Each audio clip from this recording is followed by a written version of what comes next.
How's it going? I'm Larry the Batman fan. Hope y'all are doing well today. So, yes, as promised, the Captain America review is here. And this is going to be the video that I do this for. It's been a while since I watched that movie, so I decided to watch the film again to be able to give you guys my impressions of the film. I thought overall it's a pretty good movie for Marvel. For it being the first one, it came out in 2011. That was the year I got out of school, and yeah, it's a little bit campy.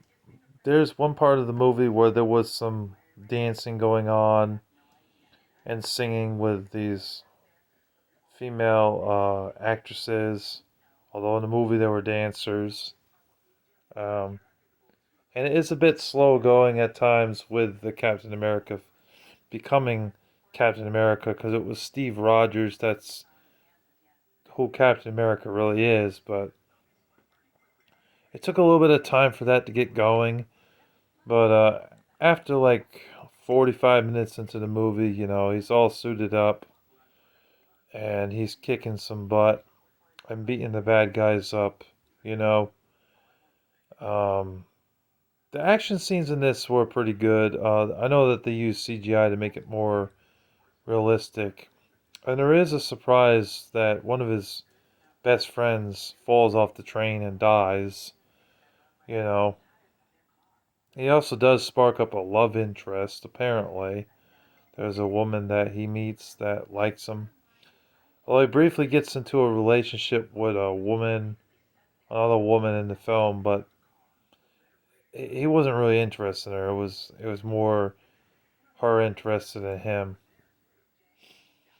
But from what I gathered of the premise of the movie, was basically him becoming Captain America and trying to defeat these evil men that were trying to take over the world, and they were trying to start a nuclear war as well.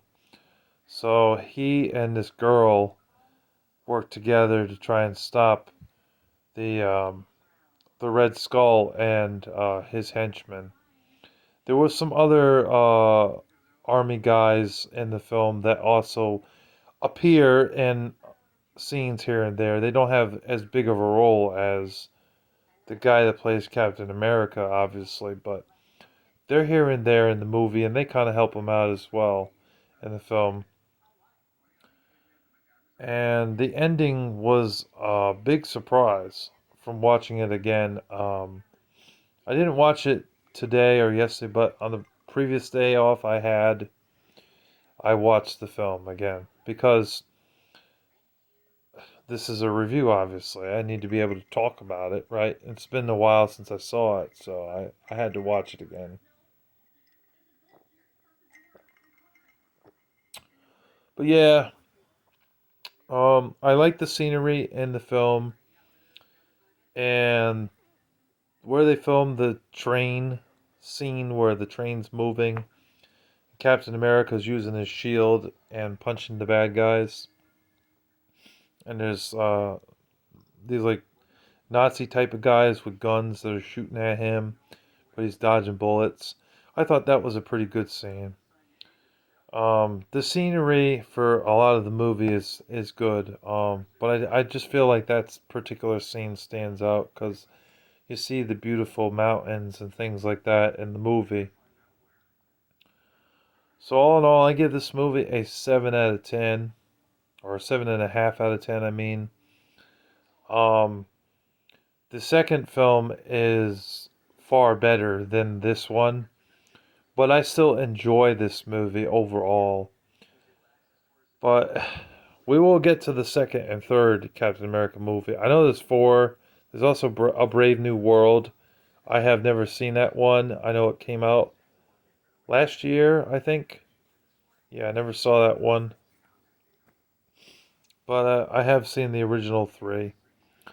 And this one, it just gets a 7.5 out of 10 for me. It isn't the greatest Captain America movie, but it isn't one that I'm like, yeah, this movie sucks. I do like this movie overall, and I do think that it's quite enjoyable for watching. It is a good popcorn flick that you will enjoy watching. I'm trying to think of some other scenes. Samuel L. Jackson does appear in the film too. He plays Nick Fury.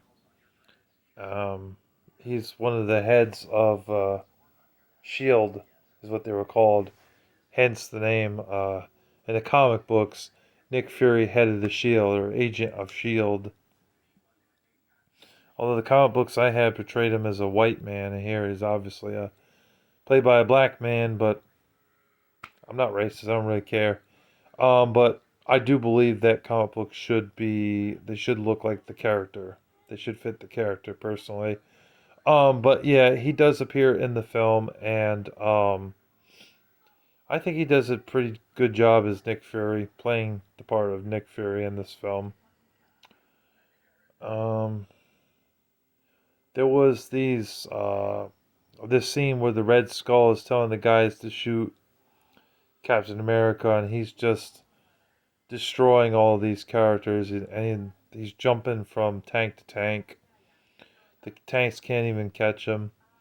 I mean, it's supposed to be a little far fetched because it's a comic book movie where a tank cannot catch a human being.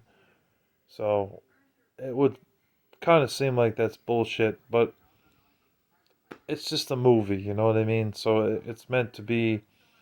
It isn't based on a true story, so it's meant to be fictional. It's meant to be a little over the top because it's entertainment, you know. But yeah, I like that scene too. I thought that scene was pretty well done. I just feel like that scene could have been drawn out a little bit longer, but maybe we could have seen a few more explosions and things like that for that particular scene. But it was very brief. It's only about a 5 minute scene, and then it went to the next scene. So it wasn't a very long scene. Um, there are other scenes in the film, um, but I will say that the problem with the film is the beginning of the movie. It takes a little while for it to explain itself and get to where he becomes Captain America and he starts fighting the bad guys. And starts fighting Red Skull, you know? There is even a scene where the Red Skull asks him his opinion of him, and he says, oh, he was using his particular friend, and said, what does your friend think of me? He said, to be honest with you, he told me that you're insane. And then the Red Skull is like, wow, he denied my greatness. That's really sad of him, you know? But they think highly of you, but not of me. Yeah. That seemed like that fit in there well, you know, because the Red Skull is basically a villain. But overall, it's a 7.5 out of 10 for me. I can't give it any higher than that. I just feel like it took a while for him to become Captain America.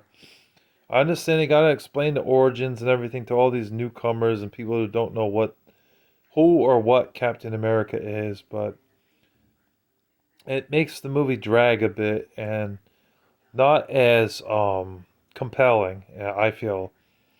But I get it. It's the first film and they got to explain it. They got to do it for the new people who are just getting into Captain America, you know. The movie's PG-13, of course, because of action violence. And there's a little bit of provocativeness in the film. A little bit. So yeah, that's my review of Captain America. Hope you enjoyed. Stay tuned for more gaming videos. They're coming very soon. And we have a Christmas video that'll be coming up also. It'll be coming out this Thursday, hopefully. As long as I have all the Christmas gifts. Otherwise, I'll just delay it a few days. And it'll be a late Christmas video. Thank you guys for tuning in. Thank you for watching. Take care. Peace. Oh, and we did this without the microphone, too. Or megaphone, I mean. Because people are saying, why do you film with the megaphone? Well, this video I will film without the megaphone. But hopefully you can hear me well enough. Anyways, that's all I got to say. Take care. Thanks for watching. Bye.